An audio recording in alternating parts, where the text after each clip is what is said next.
मालिकेच्या आजच्या जबरदस्त भागामध्ये प्रेक्षकांनो खूप धमाका झालाय, खूप जास्त राडा झालाय. राडा तर रोजचाच असतो बरं का, पण आज मात्र इकडे स्वानंदीने चांगलीच सुष्मिता धुतली आणि सुष्मिताच नाही बरं का, तर मल्लिकाची सुद्धा चांगली खरडपट्टी स्वानंदीने केलेली आहे. तर हा व्हिडिओ शेवटपर्यंत नक्की पहा. समर एका मीटिंगसाठी बाहेर गेलेला असतो. जेव्हा त्याची मीटिंग होते त्यावेळेला तो घरी निघालेला असतो आणि तेव्हा आता इकडे तो आनंदसोबत बोलत असतो आणि म्हणत असतो, खरं तर मला ना कल्पनासुद्धा नव्हती की एवढी माझी मीटिंग चांगली होईल म्हणून. खरंच खूप छान झालेली आहे. बरं ऐक ना, मला ना खरं तर स्वानंदी मॅडमला भेटायला जायचं होतं. आत्ता मी ना त्यांच्या ऑफिसच्या जवळच आहे. तेव्हा आनंद म्हणत असतो, मग एक काम कर ना, तू तुझ्या बायकोला भेट आणि मी माझ्या बायकोला भेटतो. तसंही मी सुद्धा बरेच दिवस झालं निकिताला कुठे बाहेरच घेऊन गेलो नाही, असं इकडे तो बोलत असतो. तर आता समर हा स्वानंदीच्या ऑफिसच्या जवळ येऊन थांबलेला असतो. दुसरीकडे आपण पाहतो मल्लिका ही आता आजींना घेऊन बाहेर आलेली असते. जेव्हा मल्लिका आजींना घेऊन बाहेर येते त्यावेळेला मात्र इकडे आपण पाहतो की इकडे म्हणत असते, बघितलं का आई, तुम्ही तुमच्या डोळ्यांनीच एकदा हे सगळं काही पहा. मला तर हे सगळं पाहवतच नाही बाई. मला ह्या सगळ्या गोष्टींचा फार जास्त त्रास होतोय. मला हे बघवतच नाही आहे. खरं ना, काय करावं काय नाही त्या गोष्टी समजतच नाही, असं सुद्धा आता इथे ती बोलू लागलेली असते. आता हे सगळं काही बोलत असताना दुसरीकडे स्वानंदी रिक्षाची वाट बघत थांबलेली असते. तेवढ्यातच समर येतो. जेव्हा समर येतो त्यावेळेला स्वानंदीला म्हणत असतो, स्वानंदी मॅडम, काय आहे काय हे सगळं? अहो, तुम्ही नेहमी कुठे कशा धडपडत असता आणि त्याचबरोबर तुम्ही आत्ता इथे यावेळेला काय करताय ते मला काही समजलंच नाही आहे. तेव्हा स्वानंदी म्हणत असते, राजवाडे, मला ताबडतोब घरी जायचं आहे. अहो, तुम्हाला घरून ऑफिसला येताना सुद्धा दम नाही आहे आणि त्यानंतर तुम्हाला ऑफिसतून घरी जाण्यासाठी सुद्धा दम नाही आहे. नेमकं तुमचं चाललं काय आहे? तेव्हा स्वानंदी म्हणत असते, हे बघा राजवाडे, आत्ता ना मला काहीच नाही बोलायचं आहे, पण मला घरी जायचं आहे. अहो, मी म्हटलं चला तुमच्याबरोबर थोडासा वेळ घालूया आणि म्हणून मी इकडे आलो होतो. चला, तुम्हाला भूक लागली का?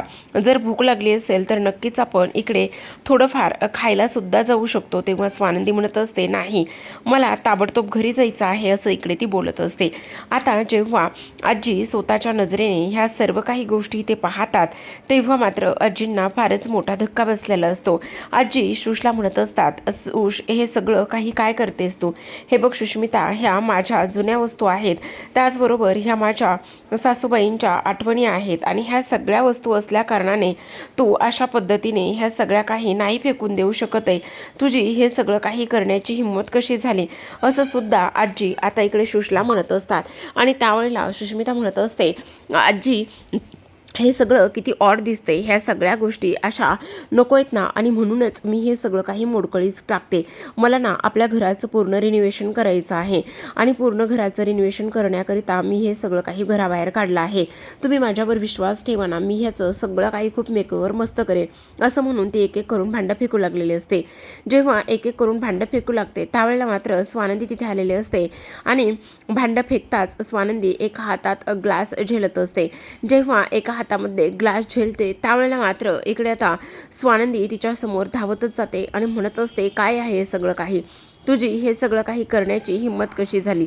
तू समजतेस कोण स्वतःला? आणि त्याहूनही सगळ्यात महत्त्वाची गोष्ट म्हणजे तुझं हे नेमकं काय चाललेलं आहे, असं सुद्धा आता इकडे ती बोलत असते. आता हे सगळं काही बोलल्यानंतर आपण पाहतो की इकडे ती म्हणत असते, अगं ताई, असं काय करतेस? मला आपल्या घराचं रिनोव्हेशन करायचं आहे आणि आपल्या घराचं रिनोव्हेशन करायचं आहे, त्यामुळे मी ह्या सगळ्या गोष्टी करत आहे. तुला समजत नाही आहे का? तेव्हा स्वानंदी म्हणत असते, हा हक्क आणि ह्या सगळ्या गोष्टी तुम्हाला कोणी दिल्या? असं बोलल्याबरोबर ती म्हणत असते, कोणी दिल्या म्हणजे हे सगळे अधिकार मला आहेत ना, आणि मग हे सगळे अधिकार मला असल्या कारणाने मी हे सगळं काही करू शकते की नाही, असं सुद्धा आता इकडे ती बोलत असते. त्याच वेळेला ती म्हणत असते, नाही, अजिबातच नाही, तुला हा हक्क कोणीच नाही दिलेला, कारण ह्या सगळ्या गोष्टीमध्ये इथे भावना आणि त्याचबरोबर सगळं काही गुंतलेलं आहे, त्यामुळे तू हे असलं काही करायचं नाही, समजलं का? तुझ्या ध्यानामध्ये येतंय का? त्यावेळेला ती म्हणत असते, नाही, पण असं काय करतेस तू? हे सगळे अधिकार माझ्याकडे आहेत आणि हे सगळे अधिकार माझ्याकडे असल्या कारणाने मी हे सगळं काही करू शकते ना. मग आता स्वानंदी म्हणत असते, नाही, अजिबातच नाही, हे अधिकार अजिबात तुझ्याकडे नाही येतं.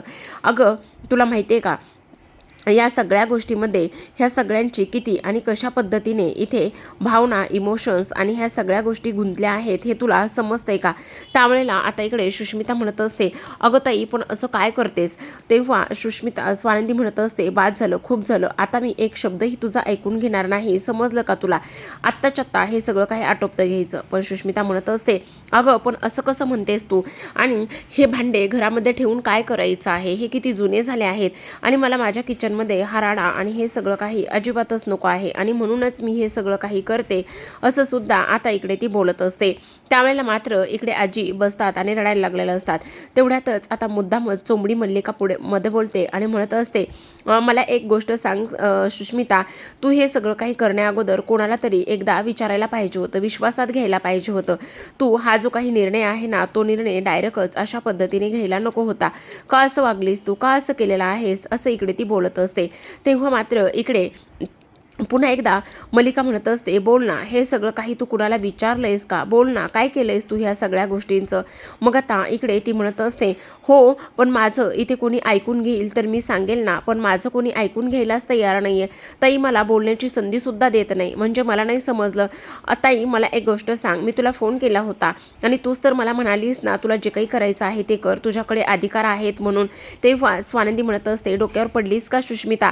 काय बोलली होती मी तुला? स्पष्टपणे सांगितलं होतं की त्या आजींच्या वस्तू आहेत आणि त्या आजींच्या वस्तूंना आपण अजिबात हात लावू शकत नाही. मग तरीसुद्धा तू एवढा मोठा असा निर्णय कसा काय घेतलास?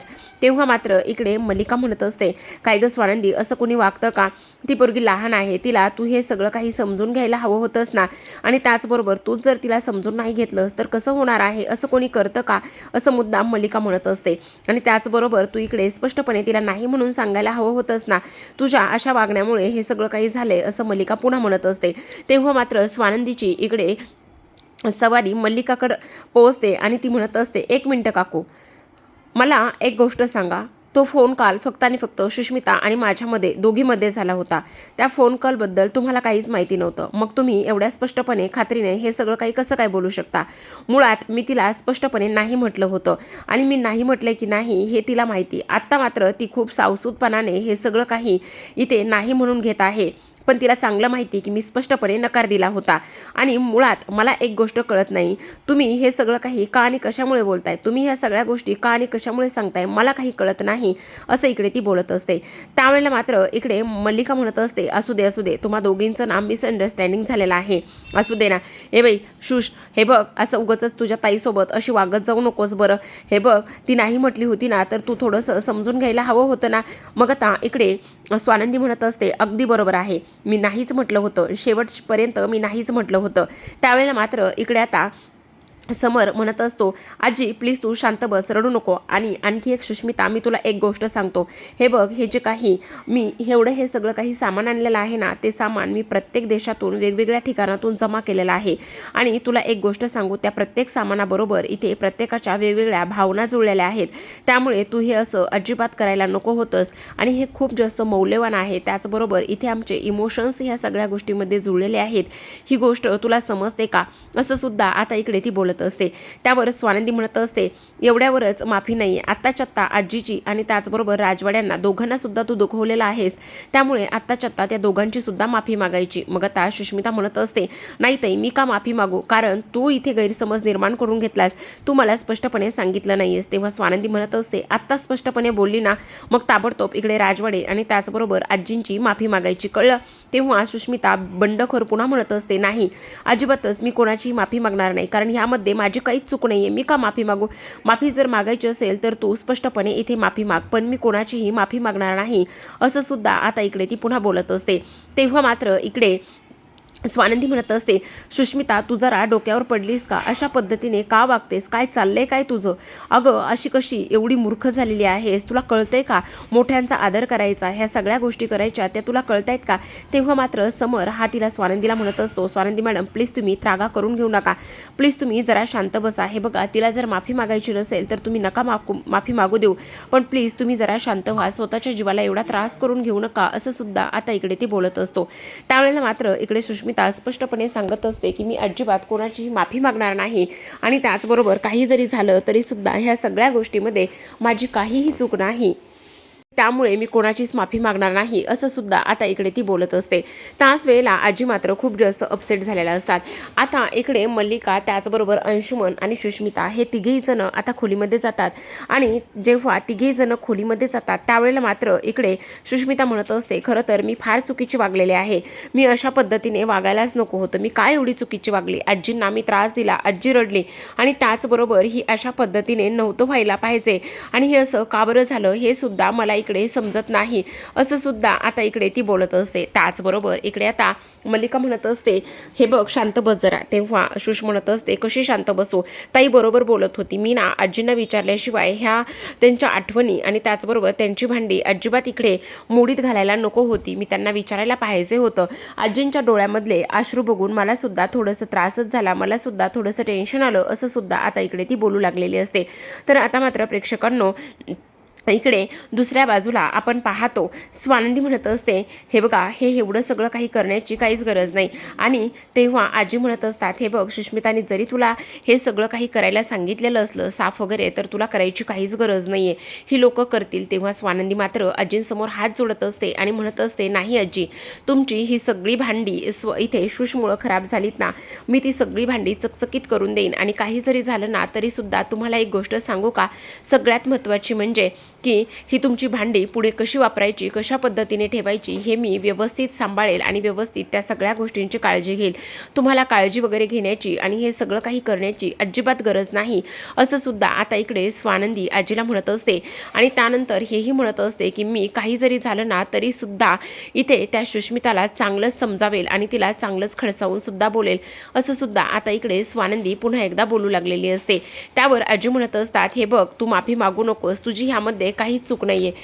तू तर इथे ह्या सगळ्या गोष्टी इथे ह्या पद्धतीने करणार नाहीस याची मला पूर्ण खात्री होते. आणि त्याचबरोबर इकडे समरसुद्धा म्हणत असतो, हे बघा स्वानंदी मॅडम ह्या सगळ्या गोष्टीमध्ये तुमची काहीच चूक नाही आहे असं सुद्धा इकडे ती बोलत असते.